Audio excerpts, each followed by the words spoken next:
Na'am, assalamu alaikum rahmatullah. So kamar yadda na ce na samu lokaci zan yi bayani akan yadda farashin dala yake tashi da kuma yadda ake ga yake ta sauka. Na yi wannan voice din tun kwanaki, alhamdulillah, wanda nake maganan cewa idan farashin dala ya yi equalizing dala ɗaya naira ɗaya, mu 'yan ƙasa ne, mu 'yan Najeriya ne.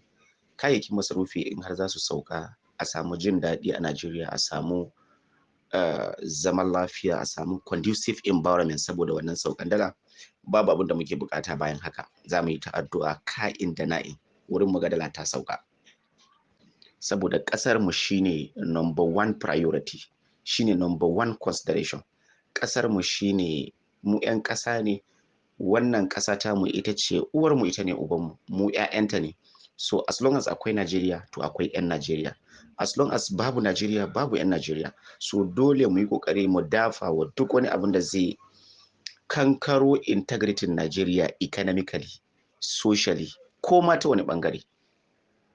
This is my introduction. Wannan na yi bayanan nan sun fi sau curin masaki. To amma idan muka dawo dangane da insinuations da suke ta yawo akan cryptocurrency yana daga cikin dalilan da suke jawo dala yake faduwa, babu alaka ta kusa ko ta nesa da cryptocurrency yake daga darajar dala ko kuma yake sauke shi.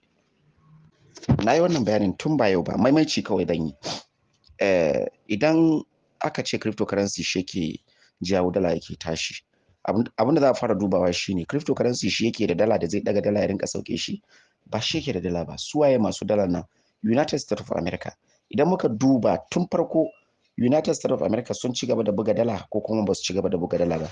Sun dakatar da buga sabbin kuɗi na dala a minting and printing department a cikin central bank na cikin United States of America. An dakatar da buga sabon kuɗi na dala kenan. So akwai high demand na dala ba a Najeriya ba, a duk duniya. Sannan kuma total circulation of abin da ke hannun mutane, circulation dala kenan. So duk waɗanda suka ɗan lalace, suka ɗan gaji, ana sake rejecting ɗinsu, ana ƙona su. So dala ta yi ƙaranci ba a America kaɗai ba, a duk duniya, ba a Najeriya kaɗai ba. So da haka dole duk abin da ya ƙaranci kuma ana neman shi, dole farashin sa ya tashi economically. Wannan demand theory ne. Kwatsam sai akwai hirar da aka yi wanda na danna hiran a nan gidan, wanda na'am akwai sabbin members a cikin gidan na, alhamdulillah. Duk waɗanda suka shigo sabbin members ne, sukan yi mana tambayoyin da sai kaga an yi nisa sai ga sun dawo baya su. To duk waɗanda suka shigo sabbin members su rinka scrolling sama suna dudduba su ga me aka yi, saboda su yi updating kansu, saboda kar mu ci gaba da tafiya su kuma ana ta gidi su kuma daga sama suka ɗauka. Akwai abin da suna buƙatar su san shi, irin exchange inda idan na bada signal na token sai a tafi exchange ka je a saya, sai ga mutum ya kira ni yana cewa shi exchange din da yake tare da shi exchange guda ɗaya yake amfani da shi. A'a, duka mun yi bidiyon yadda ake installation na exchange na, ake verify din su da komai da komai. Duka idan kuka haura sama za ku gani. Duka mun yi bidiyon yadda ake shigar da kuɗi cikin exchange, ka depositin kuɗinka Nigerian money, kai depositin shi a cikin exchanger, ka je ka sayi token ɗin da kake so, ka yi trade, ka yi transferring ɗin shi, wanda ake kiran shi cross exchange, ka tura shi inter exchanger kenan, daga wannan exchanger zuwa wancan exchanger, ka tafi ka je ka yi swapping ɗin shi, ka mai da shi dala, ka sayi duk coin ɗin da kake so. Duka mun yi wannan videos ma muka yi, ba ma boys kaɗai ba. Idan kuka koma sama, alhamdulillah, duka za ku dudduba saboda akwai record. Yes, that is wannan kenan. Abu na biyu, ina magana akan dala. Akwai kwanaki na danna, duk wanda yake so zai koma zai gani. Duka mafiya yawa topics ɗin da muka yi wanda suke da muhimmancin gaske muna yi musu title, wanda title ɗin da na yi masa ina ga Nigerian government versus Binance ne na sa. So idan ku koma za ku ga Nigerian government versus Binance, ina referring ɗinku da wannan. Akwai cikakken bayani da na yi, yanzu kawai highlighting zan yi, wanda ɗaya daga cikin masu shugabannin 'yan canji a Broad Change kenan yake maganan cewa akwai kasuwar da Binance tana da ƙara farashin dala. Alhamdulillah, mun yi bayanai. Akwai yadda Binance za ta iya ƙara farashin dala, akwai kuma factors ɗin da ba Binance ba su da alaƙa da ƙara farashin dala. Na'am, idan aka samu high depositing a cikin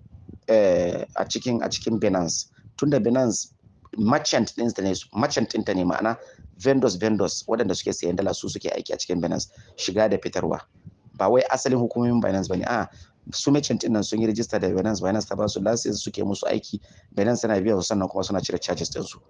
So idan aka samu, kuma su suke sa farashi. Yanzu misali idan flat rate farashin dala naira 1,500 ne, shine flat rate, Binance merchant an bashi a wannan farashin, Binance da ke sun bashi a buɗe, ba su making ɗin shi flat rate ba, kamar irin yadda order exchange suke yi.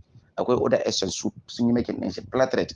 Ina yawan referring mutane da Remitano idan ka je ka ga farashin dala, ba merchant ba, kowaye ne, iya wannan farashin zai sayar, sannan kuma iya wannan farashin zai saya. Suna kokari su yi centralizing farashi. Amma irin Binance lokacin zaka ga wannan merchant din da farashin sa, wannan merchant din da farashin sa, to sai ga wannan idan ya zo, duk sanda aka samu irin wannan zaka samu competition. Sai ga idan wannan ya zo za a yi masa depositin kuɗi da yawa, yana so zai iya ƙara farashi ko zai iya sauke farashi. To wannan factor yana daga cikin dalilan da yasa Binance farashin dalan ta yana da bambanci da na sauran exchange, ba ɗaga farashin dala ta yi ba. Sannan kuma da aka zo ake cewa an dakatar da Binance daga hada-hadan kuɗi na Nigerian NGNR kenan, ma'ana an dakatar da ita da amfani da Nigerian money, akan cewa wai akwai allegations Binance suna daga darajar dala, suna sauke darajar naira. Ya subhanallah, mun yi ta bayani, muka ce ba zai yiwu ba, ga iya faktan da zai iya faruwa, amma idan ka dubi abin economically ba zai yiwu ba. Ina economic team na Nigeria da har za a rinka blunders ana faɗan irin wannan maganganu. Nigeria kawai sai dai su buƙaci taxation. Muka yi wannan magana, kuma alhamdulillah Nigeria daga baya sai ta buƙaci Binance ta bata tax na $10 billion. Muka fito da wannan muryar, muka dafa wa Nigeria a ba mu tax ɗin nan, mu yan ƙasa ne, gwamnatin Nigeria za ta yi mana aiki, za a yi mana tituna da gadoji, capital project, fiscal project, human development, za a samu ayyukan yi, a ba mu taxes ɗin nan, mu yan ƙasa ne, a ba mu. Ba zai yi Binance ki zo kina hada-hada da kuɗin 'yan Nigeria kuma da information ɗin 'yan Nigeria, sannan Nigeria tana buƙatar tax kice ba za ki bayar ba. Muka dafa a ba mu tax ɗinmu, kuma har gobe muna buƙatar a ba mu tax ɗinmu, saboda gwamnatin Najeriya za ta yi mana aiki. Ko ba ta yi mana aiki ba dai, yana nuni da cewa gwamnatin Najeriya ta san me take. Ba zai yiwu ka zo daga wani ƙasa kuma ka zo kana hada-hadan kuɗi da kuɗin 'yan ƙasa, kuma ba za ka rinka biyan haraji ba. Muka ce dole sai an biya haraji. Gwamnatin Najeriya ta ce idan Binance ba za ta biya ba, za a daina amfani da Nigerian money, NGNR. Har mutane suka yi ta cewa Binance za a rufe Binance, muka ce a'a, kawai za a cire NGNR ne, amma za ku ci gaba da aiki da Binance ɗin ku as usual. That is wannan kenan. Na ɗan yi referring ɗinmu. Akwai cikakken bayani da na yi wanda na sa Nigerian governed by Binance, yana sa kowa ya koma ya scrolling ya duba, insha Allah. So muka ce tashin dalar nan bai da alaka da Binance ta wani fiska. Akwai ta fiskan da yake da alaka da shi, amma ta wani fiska economic activity bai da alaka da shi, saboda ga abin da ya faru. Masu buga dalar ne suka dakatar da buga dala, kuma ba Najeriya bane take bukatar dala, duk duniya kowa na bukata, kuma dalar ta yi karanci. Menene kuma za ku yi ku karfafa darajar kuɗin ku? Kun san me za ku yi? Exporting za ku rinka yi. Idan kuna exporting, kuna fidda kai, kuna production, kuna abubuwa. Mun yi bayanan nan duka, ba bukatar maimaita, saboda sabbin members ne, yanzu wani abu ne dan taso, zan dan yi referring. That is wannan.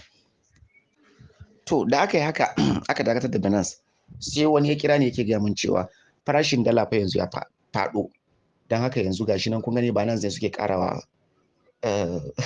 farashin naira, farashin dala su suka jawo hauhawan tsadan kayayyaki. Na ce ya subhanallah, dan wa kwantar da hankalinka, ba hasashe zan gaya maka ba, magana ta gaskiya zan gaya maka. Idan kana da dala ka sake sayan dala ka ajiye, saboda dala zai yi tsada gaba. Ba ma fatan haka, amma lissafi ne, kaga abin da ya faru. Me ya faru dalan zai yi tsada? Dole akwai manyan dalilai wallahi da nake kafa hujja da shi. Kafin na faɗa kama me yasa dalar ta faɗo, me yasa dalar ta faɗi gaba ɗayanta? Kafin mu ce ma me yasa dalar ta faɗi, ta ina muke samun dala ma gaba ɗaya? Muna practicing mono economic policy ne, ta hanyar da muke samun dala ta ɓangare ɗaya ne kawai, tunda ba production kayayyaki muke mu fitar waje ba a rinka sayen shi da dala. Hanyar da muke amfani da shi mono economic policy ne, muna fitar da ɗanyen mai ne, mu je a sai da shi, in an sai da shi sai a ba mu dala, sannan sai mu siyo sauran raguwan da za a yi amfani da shi, mu dawo da shi cikin ƙasa, raguwan sauran kuɗin mu kawo shi cikin ƙasa, ta nan ake samun dala. Na'am. so sai zama na kuma manmu gaba ɗaya akwai abin da ake ce masa deficit, an riga da an sai da manmu yanzu kusan bashi muke biya da shi nan da kusan shekara 1.5 ma yanzu ya rage. So baka da wani hanyar da zaka rinka samun dala sosai sai ta bangarori 1 zuwa 2 wanda bangare na economic aspect. So abinda baka da shi naturally dole ya maka wahala, dole ya maka tsada. Bamu da hanyar da zamu samu dala manya-manya. Duk hanyoyin da zamu samu dala babu shi yanzu, bamu da mai. Ba wai ina nufin bamu da mai ba, mun riga da mun bada manmu muna biyan bashi ne akan shi. Ana biyan bashi da bashi, kullum haka ake. Bana so na zurfafa akan tattalin arziki, ina magana akan cryptocurrency ne. Me yasa dala kuma da aka ce an dakatar da Binance dalar take ta sauka lokacin kenan? To ga dalili. Muna da kuɗi a asusun Najeriya, akwai abin da ake kiran shi foreign reserve account, akwai abin da ake kiran shi federal government account, akwai abin da ake kiran shi federation account. So federal foreign reserve account mu yana counting dala ne. Menene kuma a cikin foreign reserve account mu? Foreign reserve account mu yana counting 34 point something billion US dollars. Wannan shine karfin tattalin arzikin mu wanda internationally, wanda duniya nan za ta rinka gani da a rinka ranking din mu a matsayin ƙasa da suke da karfin tattalin arziki, a matsayin ƙasa da suke da abun dogaro da kai. A nan za a gani a rinka ranking din mu a matsayin ƙasar da ko da bashi za a baka ma ana duba me kake saving din shi, me kake da shi, me karfin ka. So amma subhanallah, sai aka tafi cikin foreign reserve din aka je aka ciro 2 point something billion US dollars daga cikin 34 billion US dollars din nan. Aka ciro 2.1. Zan sa screenshot da komai a wannan gida na blockchain insha Allah. Aka je aka 2.1 billion. To wannan 2.1 billion din shi aka kawo shi aka shigar da shi, ake bada canji a cikin ƙasa. Shi yasa kuka ga dalar ta faɗi. Wannan kuɗin aka je aka ciro a cikin accounting, aka zo aka ringa bada shi ana raba shi a farashin 1,000, 1,200, 1,300. Wanda idan ma gwamnatin Najeriya tana so ba ma 1,000 zai tsaya ba. Za su iya mai da shi dala, kowane dala ɗaya za su iya mai da shi naira 200. Za a iya mai da wannan abun. Za a iya mai da shi ma dala ɗaya naira ɗaya, tunda akwai kuɗin sun je sun ciro. Kawai za su zo a equalizing ɗinsa, a ce duk wanda yake buƙatar canji ya zo, za mu sayar mishi dala ɗaya naira ɗaya. Gwamnatin Najeriya za ta iya wannan, ba ma 1,000 da wani abu ba. To amma a ina gizon yake saka? Ga inda gizon yake saka. Ajiyan da kake da shi a cikinsa ka ɗauko ka zo kake rabarwa. Idan ajiyan ya ƙare fa, ya ɗan uwa, idan ajiyan ya ƙare ya za ka yi? Dole ka koma ka sake neman dala. Yayin nan kuma dala ta iya yiwuwa ya wuce naira 2,000 ko ya wuce naira 3,000, wanda ba ma fatan haka. Amma mathematically, scientifically, educationally, academically, wannan shine abin da zai iya faruwa. Idan abin da ka tara ka gama iban shi, daga lokacin da ya gama karewa kuma ya za ka yi? Dole ka koma ka je ka nemo shi duk tsadansa inda yake. So daga nan dala kuma zai iya pumping. Ya subhanallah, wanda ba ma fatan haka. Wanda shi foreign reserve din nan bisa ka'ida ba a amfani da shi, ba a taba shi. Sai wasu dalilai ne da yasa ake taba wannan foreign reserve din, saboda shi asalan ma ba a cika ajiye shi a dala ba, a gold ake ranking din shi, ake ajiye shi. Bayanai ne da yawa, bangaren tattalin arziki ne. Alhamdulillah, Allah ya dan mana ido kaɗan a gurin, amma ban so in yi zurfin magana a kai. Na fi so mu tsaya dai akan wannan layin namu na cryptocurrency. Ina shiga na ga me ya faru bayan an cire 2.1 billion daga cikin 34 billion da muke da shi na foreign reserve ɗinmu. Sai aka ce wai, sai aka yi rubutu aka ce wai dipping aka samu daga 34 ya koma 32. Ta yaya? Kawai aka rubuta wannan sai aka bar shi. Ya subhanallah. Allah subhanahu wataala ya gyara mana ƙasar mu. So magana ta gaskiya shine, za ka ga farashi, sai ka ga wani ya rubuta maka farashi a Facebook ya sa dala naira 1,000 da naira 900 ma. Wani ya sa 950 ne ko da 20 ne, sai na bi shi sai nake ce masa, dan uwa 950 ɗinkan nan da kake cewa dala, ka nema mun ita, ni zan sayi kowane guda ɗaya naira 1,000 da naira 50. Kai 1,100 ma, ka ci naira 150 akan kowane guda ɗaya, ka nema mun ta biliyan guda. Ko comment bai ƙara yi ba. sakamakon me haka kawai mutum zai irin ya sha ci faɗa ake cewa ko zai shata ya faɗa kawai sai kaga farashin Facebook daban, farashin real price daban. So magana na gaskiya shine dala ba 900 da wani abu bane, dala yanzu haka tana neman kusan 1400. Ya subhanallah, wanda ba ma fatan haka. Kullum shi yasa na fara da introducing cewa kasar mu ita ce a gaban mu, amma ta yaya za a yi stabilizing wannan abun? Akwai economic activities, economic factors waɗanda su ake zuwa a je a yi controlling mechanism, shikenan sannan sai a samu biyan bukata na harkan exporting da importing. That is it. So kuma yanzu 2 wani abun da aka ɗebo ana ta karar da shi, don haka yanzu dalar ma yanzu ta fara hawa. To yanzu an kusa gama karar da 2 wani abu da aka ɗebo, don haka yanzu dalar tana nema ta sake hawa. Shi yasa na saka screenshoting nake cewa ga nan Facebook price na dala, ga nan kuma real price a exchange guda ɗaya ma na ɗauko, kuma exchange mafi sauki. Ban shiga sauran exchange ba wanda nasu ma kullun yakan dan ɗara na Remitano. Exchange guda ɗaya na ɗauko. So gashi na dala yanzu tana ta tsalle, tana nema ta tafi da 400 da 500 da 300 yanzu da wani abu. So once 2 billion ɗin ne ya ƙare, dala za ta tsalle ta sake komawa inda take. So in aka sake komawa aka sake ɗebowa, once inda ake zuwa ake ta ɗebowa limit ya ƙare ko kuma aka dakata, dala dole ta koma original position ɗinta. So wannan shine abin da muke ta faɗa. Ya subhanallah. Allah subhanahu wataala ya samu dace. So bari dan tsaya da voice din haka, naga kaman ya dan fara tsayi. Akwai kuma magana da ma ya kamata ita ma ne addressing ɗinta, ita ma yanzu zan yi insha Allah. Akan wai an yi kokari ai freezing account din, na saka screenshotting ne a cikin nan blockchain, akan za a yi freezing account din waɗanda users na su OKX da kaza da kaza da kaza da kaza. Ya subhanallah. Wata mata ta kira ni a gaggauce, na ce hajiya ki kwatar da hankali ki, abin ba haka yake ba. Information idan ya danganta, idan bayani ya fito daga bakin mutum biyu, na farko sai ki ga waye shi, na biyun ma ki ga waye shi, sai ki tantance ki ga na gurin wa za ki karba.